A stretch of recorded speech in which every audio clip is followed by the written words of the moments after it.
Hey everyone, welcome back to the channel. Hope you're having a fantastic day. Last vlog I asked the question, do you know why I have this ZL1 in this garage? Well, it's out here now. In today's vlog, I'm going to share with you why this is here in my driveway. But before I begin that, make sure I'm giving away some cash. $50 gift card and a $100 gift card. So if you want entry into those, the $50 gift card goes through August 11th. That link is in the description. The $100 gift card is anybody who sends me something to my P.O. box. That is in the description. And then also, you see this cool Chevy Dude shirt? I got all sorts of shirts. I got this gray one, I have a black one, I have some sunglasses, everything to support my channel. That link is down in the description below. So, before I begin, make sure you follow me on Facebook and Twitter, subscribe to my YouTube channel, give this bad boy a thumbs up if you want to see more like this. And if you want to really see a cool video of why I'm a bad parent, throw that down in the comments below.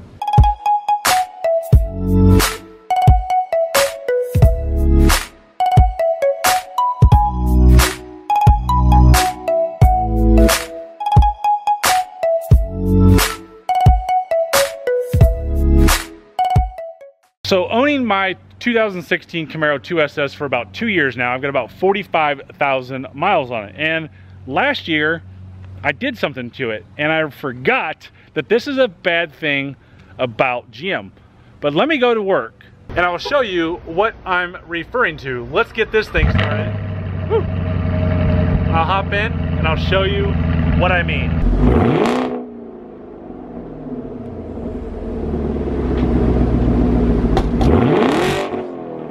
So you can't simply do that in that car when it's from the factory. But with a nice little tune and take out the torque management, you can do that. Now literally, I cannot be driving and that car will not do over a 3,000 RPM rev. So, kind of makes you sound like a sissy when it comes to passing by these worthless Mustangs, which by the way, if you don't know, a lot of people tune their cars to E85 or, racing fuel. I have tuned this to Mustang owner tears.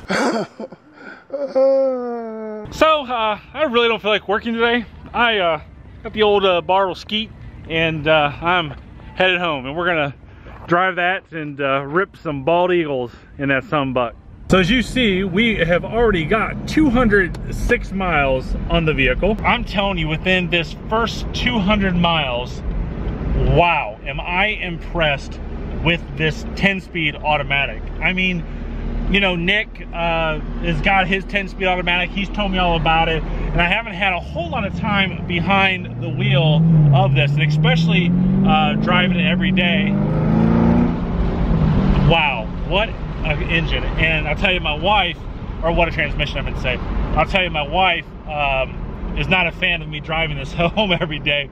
We went out and shot a video by my truck sign at the dealership, and we have a blue ZL1 in inventory, and she was like, oh my gosh, no, you're driving that ZL1 home, and there's a blue one out here like your blue one. I'm having issues with my stripes, which I'm gonna do a video on that down the road.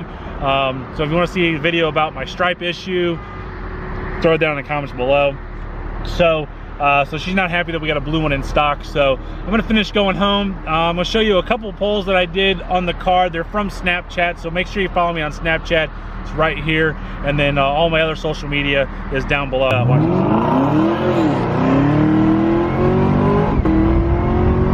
But show you some of these polls that were done in this car while we were in Mexico, and we'll finish up the vlog when I get home. Little ZR1 rip.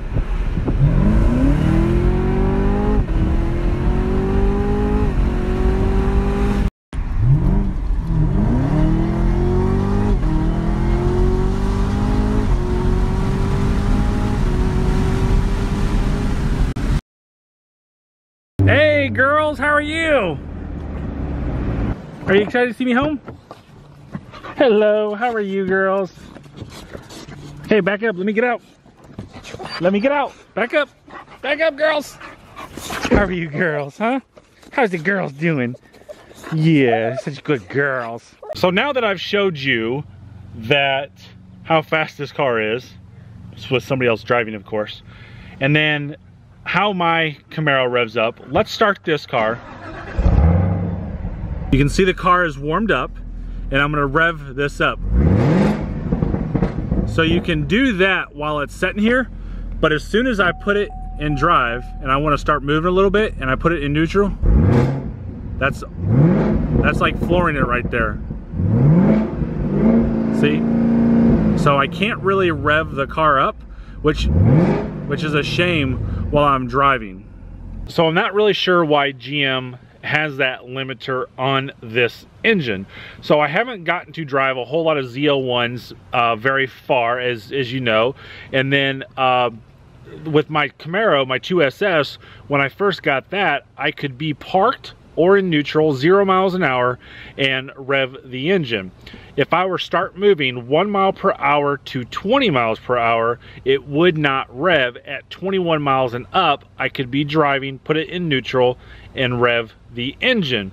Now, if you have a manual transmission, like my Corvette is back there, you can put that, you can push the clutch in and rev it. If it can still be in gear, it can be in neutral, whatever the case may be. So it's really odd. So in order to get rid of that, you have to do a tune, like a torque management tune delete. So the reason that the customer is allowing me to drive this car, and I showed you that he's okay with the way I'm driving it, because he trusts me, number one, which I want to do that with all my customers. I typically don't drive customers' cars like this. Matter of fact, I never have. This is the first time that I've done this. Is he is a YouTube subscriber. He follows me on Snapchat, and he knows that I've done a lot of work in the past with customers' cars of doing proper break-in procedures. So I've talked about this on the Duramax diesel truck that I had my California customer that wanted me to put some miles on it as well. So he saw that video and was like, Mike, can you do the same thing?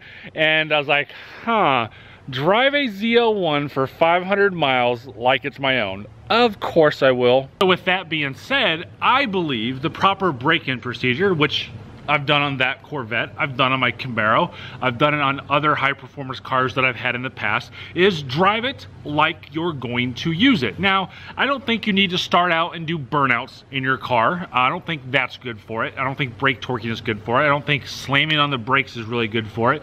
But I do believe that when you get in the car, make sure the engine is warm and do some high torque, high power pulls and let it come down. So what I did with this car is I put it good pulls, 60, 70 miles an hour, let off on it, put it in neutral, and literally for like a half a mile, quarter mile or so, let the car coast and at 500 RPM. So that allows me, and I explained this more in the last video, so that allows these ring cylinders of these heads to seat in much better and smooth that cylinder wall down much better. So I've done this numerous times and I've had no issues. Now I know there's a lot of opinions on how to properly break in the engine. I know what GM's owner manual says. It basically says nothing real fast, no highway speeds, no cruise, you know, under 55 miles an hour for 500 miles, and I just don't believe that. I think as I said before, I think it's a better break-in procedure, and I have a lot of people that agree with me, and I have some people who disagree with me,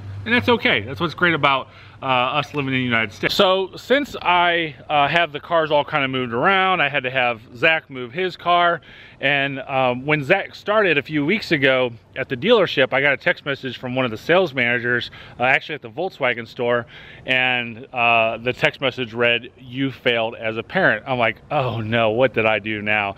And I thought I knew what it was. What was the text message in regards to of me failing as a parent? I don't know, either the popsicle incident back in... No, not the, no, we're not talking about the popsicle incident. What you can't drive. Oh, the Tesla? No. Manual transmission. Ow. Manual transmission. So Zach has never learned to drive a manual transmission. The middle child has never cared about learning. The youngest one, Onion, as you've seen in the past vlogs, doesn't really care to drive. Or she tries and she fails. That's what I meant to say. She tries and she fails. So she's a failure in life. So, and the thing that I thought about was what you're leaning up against, which is my Mustang. Your Mustang. My son has a Mustang. But great news, in typical Mustang fashion, it's banged up from hitting pedestrians, right? Sure. No, he didn't. It's not banged up from hitting pedestrians, even though as much as I want to. Zach goes to a lot of car shows and does burnouts and runs over curbs, right? Oh, no, you don't do that. No, never mind. So actually this is damage happened while his car was in storage, and of course they don't own up to it, and I'm getting that fixed for him, helping him get that fixed for him. He's paying for it. But start a GoFundMe. Yeah, go start a GoFundMe. There you go. Do we want to tell him why you bought a Mustang? It was cheaper. Was cheaper, yeah. But you really wanted a Camaro, but I wouldn't let you get one, did I? I mean, you would have let me, but it was a difference between 13,000 and 16,000. Yeah, 18. I think it was like 18. So yeah, so it was like $100 a month payment difference. And as a 19-year-old kid at the time, I thought that what's your payment on the car? Like 264. Yeah. Like So I thought like maybe a $400 payment, you know, $100 more, $360. A $400 payment was just way out of line for him. It was his first responsibility as an adult for credit worthiness and stuff like that. And you guys have seen my past videos of how to build credit before you're 18, which I did that for him to get him going on his first step of adulthood. And I didn't have to co-sign, which is good. But so yeah, so that's why we did it. So you're actually thinking about buying a car now that you're back home, and we're looking at Camaros. That's what he wants to buy, and so we'll look at things and kind of see if there's something out there that works good for him on a Camaro level that I trade for or whatnot. I did make a commission off of selling you the car though, didn't I? Yes. Okay, so what did Good Dad do with his commission? I don't know. You don't remember? No. What did the car not have on it?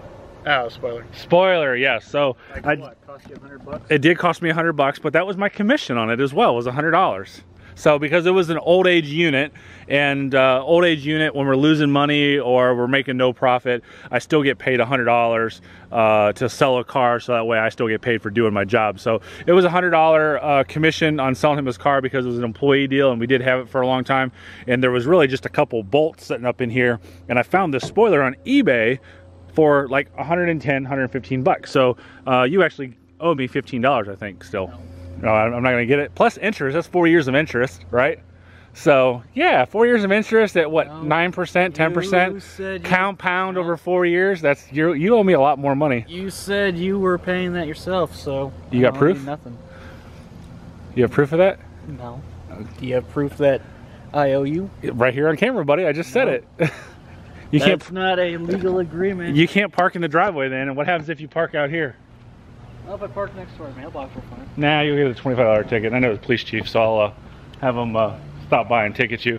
So, anyways, so that's why I have this ZL1 in the driveway. Fun to drive. So I still got 300 more miles. You're good. 300 more miles to put on that. And then what I'm going to do for the customer doesn't know this, he's going to see this in this vlog, is I'm going to do an oil change for him. Obviously, it's going to be filled with gas again because I ran through the first tank of gas with 230 miles on the car, and make sure it's all nice and detailed. He's going to be here the 9th or the 10th of this month. Maybe if I can convince him to be in the vlog, we'll see him taking delivery of this, and you will see him saying, you know what, Mike, he did a good job, and I'm okay with what he did with the cars and like that. Because I know some people are gonna be like, dude, I can't believe you do that. I never let you do that. I'll never buy a car from you. I know those comments are gonna come. If you haven't noticed, and I've talked about it in the past, I read every single comment. I love every single comment, even the ones who hate me, because this guy was like, why do you love every comment? I just let them know that I see it.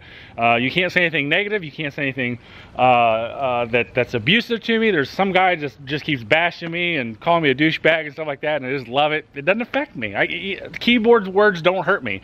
So, but I love your positive comments, and I love to communicate back with you. So feel free to make a comment down below, a positive one, and I'll respond to you accordingly. But hey, that's this part of the vlog.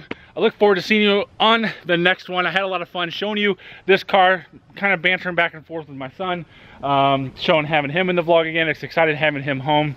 It's everybody's like, when they come around work, is like, he's been in the military for 4 years. And I'm like, yeah, he has been. And they're like, wow, that's crazy. That 4 years went flying by. It did. So it's fun that he's home. he's kicking me out of my office that I made in the basement. He's gonna sleep in the basement here soon. He bought a bed this week and all that stuff. So I got some vlogs coming up that's really exciting. So if you want to see those, make sure you subscribe, make sure you hit that bell notification, and most importantly, smash that thumbs up button on this video, and I will see you on the next vlog. Make sure you hit the contest down below with the PO box and the link to enter the $50 gift card.